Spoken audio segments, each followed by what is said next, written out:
أولمبيك سيدي بوزيد بالسكك الحديد الصفاقسي.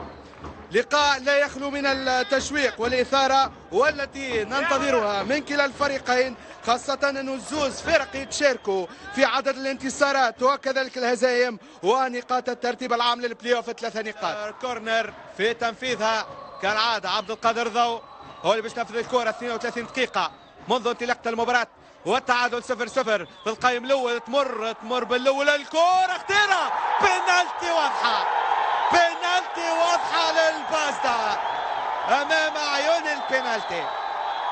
تصويبة تدخل باليد من حسن شواشي، الحكم ما يترددش. وليد جريدي في الإعلان على ضربة جزاء للبازدا. ركلة جزاء واضحة لأولمبيك سيدي بوزيد من الوهلة الأولى. هاي الإعادة، هاي الإعادة واضحة ركلة الجزاء وضوح الشمس يعني. إذا ركلة جزاء للبازدا. بن عمر جول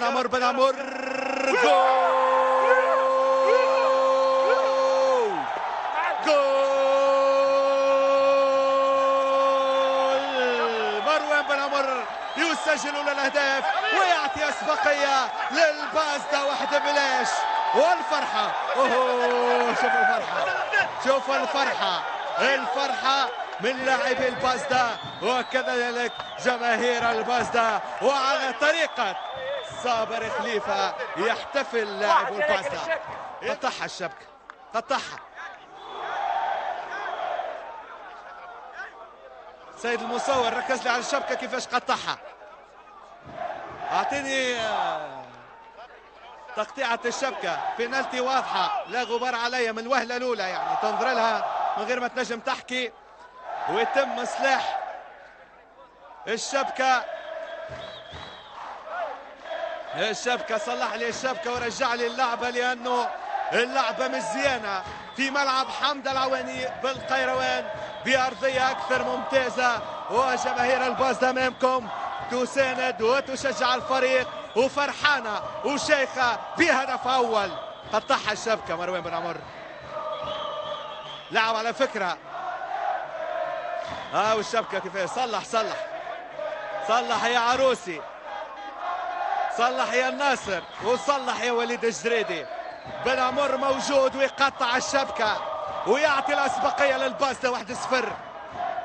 9 دقائق لنهاية الوقت الأصلي ويحكم علينا نوقفوا اللعبة. عبد القادر شوية يدخل الحارس مرة أولى والحكم يقول ما فهم ولا شيء. هي ممكن الخطورة. جميل عنده الكرة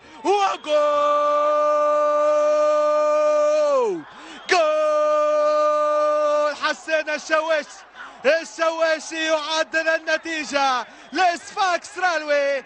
الشواشي بعد ما لمس الكرة باليد واعطاه ضربة جزاء للبازدا، اخذ منها الاسبقية، يرجع ويسجل هدف التعادل لصفاقس رالوي.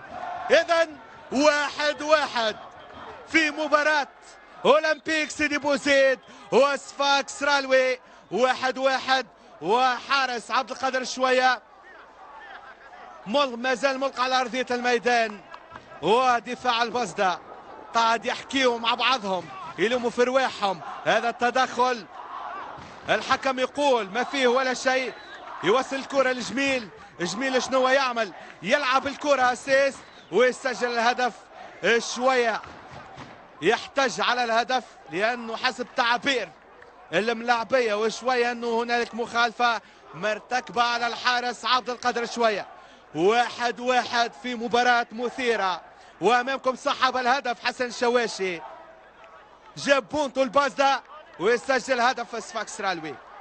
1-1 مباراة قلت لك مباراة حلوة، مباراة مزيانة في أرضية ملعب مزيانة. وحسنا فعل أولمبيك سيدي بوزيد، اختار ملعب حمد العواني بالقيروان لمقابلته. نهاية الشوط الأول في مباراة الأولمبيك وصفاقس رالوي بالتعادل 1-1. شكرا للأولمبيك وشكرا صفاقس رالوي. إليك الكلمة زميلي محمد الهادي بولعابة، كذلك محللنا الفني محمد سلامة، ولنا عودة إلى ملعب حمد العواني بالقيروان لنقل أطوار الشوط الثاني في مباراة البازدا وصفاقس رالوي. تفضل.